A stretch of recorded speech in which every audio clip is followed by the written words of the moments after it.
Dave, meinst du, das ist auf beiden Seiten gleich? Oder meinst du, die Probleme sind dieselben? Nun, wir wissen, dass das menschliche Herz gleich ist. Salomo sagte, wie im Wasser, das heißt als Spiegelbild, ein Gesicht dem Gesicht entspricht, so das Herz des Menschen dem Menschen. Wir sind alle gleich. Wir sind alle Sünder. Auf der anderen Seite, ich meine, das ist ein großer, großer Unterschied. Wir hatten, soweit ich weiß, keine Pädophilie. Vielleicht gab es 1 oder 2 Fälle unter sogenannten Protestanten, aber das ist sehr selten. Dave, ich weiß nicht, ob du das so sagen kannst. Ich denke, Sehr selten. Ich meine, wann hat es Schlagzeilen gemacht im Vergleich zu vielen Priestern? Ich meine, du hast, manche Diözesen sind wegen außergerichtlicher Vergleiche bankrott. Leute, die immer wieder und wieder und wieder nach vorn kommen. Davon habe ich in protestantischen Kirchen nichts gehört. sogar hier in Oregon. Ich rede von östlich der Cascades, die Diözese von Baker. Riesiges Problem und sehr, sehr viel Geld. Nun, sie dachten, sie würden bankrott gehen, und es gab den Gedanken, die Mittel der Diözese auf die Pfarreien zu verteilen. Aber dann, Tom, gibt es einen Grund dahinter. Siehst du, du hast keine erzwungene Zölibatspflicht, außer in der katholischen Kirche. Nun, es mag einige buddhistische Mönche geben, und es gibt die Mönche in der orthodoxen Kirche, der östlich-orthodoxen Kirche, aber nicht die Priester. Die Priester können heiraten. Aber du hast eine Situation, in der sie Zölibat Männern und Frauen aufzwingen, die Frauen leben zusammen, die Männer leben zusammen. Und nun erkennen die Katholiken selbst an, dass es in manchen katholischen Priesterseminaren 70% Homosexuelle gibt.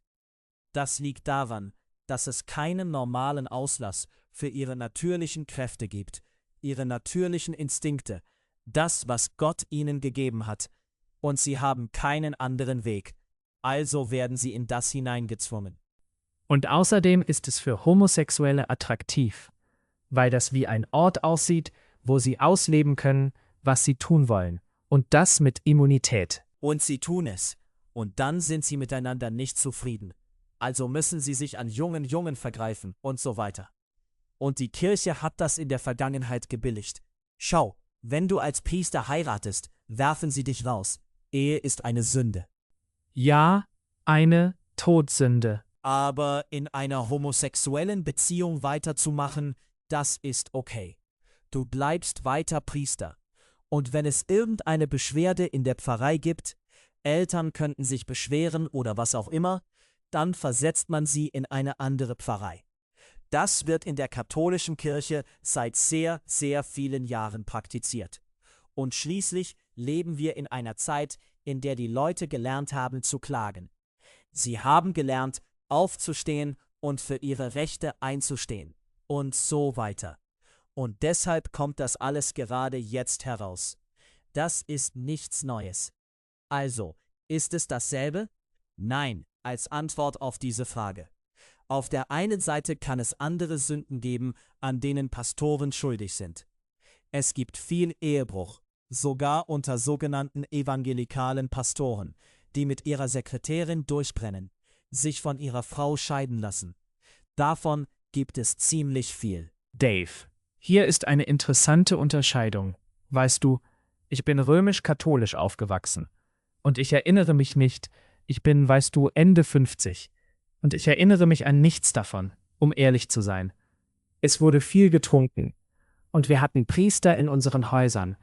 Und ich ging auf Privatschulen, wurde von Nonnen erzogen und so weiter.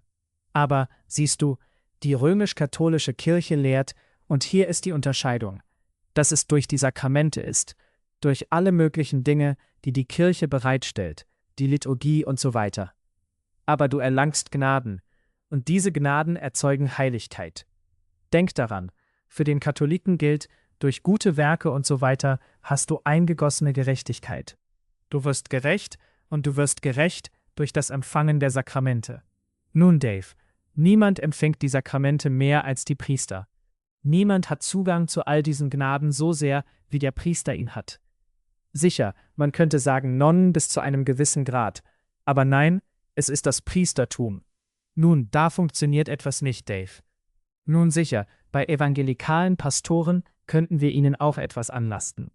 Aber es ist nicht diese Art von eingegossene Gerechtigkeit, die durch diese Praktiken der Sakramente kommt, von denen die Kirche sagt, hey, so wirst du heilig.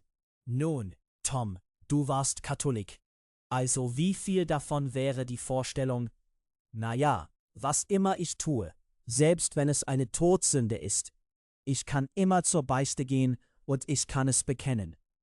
Kümmert sich das nicht darum? Nun, das war jedermanns MO, weißt du? Deshalb gibt es etwas, das man Cafeteria-Katholiken nennt, aber das ist die Laienbasis. Ich rede vom Klerus. Nun, ja. Aber sie hätten dieselbe Vorstellung. Und sie beichten einander. Und sie halten es geheim. Ich weiß, Dave. Aber wenn du Christus opferst, sozusagen, weißt du, auf dem Altar, wenn du an all diesen Dingen fortwährend teilhast, dann soll das eine Wirkung haben. Wenn du diese Hostie nimmst, sie in den Leib und das Blut Jesu verwandelst, die ganze und vollständige Persönlichkeit und Gottheit Jesu Christi und so weiter. Du hast diese Macht und lebst dennoch so ein Leben. Nun also, es ist, wie du gesagt hast, Sakramente. Du kannst durch die Sakramente dorthin kommen. Das Leben muss nicht verändert werden, aber du kannst es schaffen. Die Kirche und sogar nachdem du gestorben bist. Nun, das ist die Behauptung.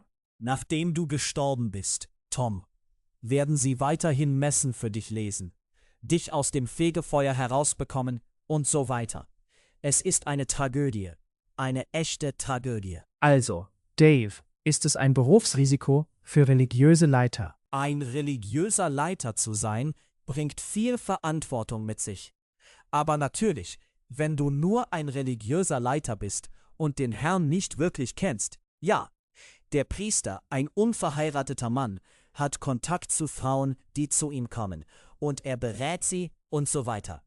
Er sitzt im Beichtstuhl und er hört all diesen schmutzigen Kram. Ich würde sagen, ein schreckliches Berufsrisiko, und er muss zölibatär leben. Und er ist mit Männern zusammen. Was einen Pastor einer evangelikalen Gemeinde betrifft, kann es ebenfalls sehr gefährlich sein. Er muss sehr, sehr vorsichtig sein. Er sollte ein verheirateter Mann sein und er und seine Frau sollten Ehepaare beraten. Er würde niemals eine Frau allein beraten und so weiter. Also ja, es gibt Risiken und Satan möchte, dass sie fallen. Deshalb musst du sehr, sehr vorsichtig sein und im Geist wandeln.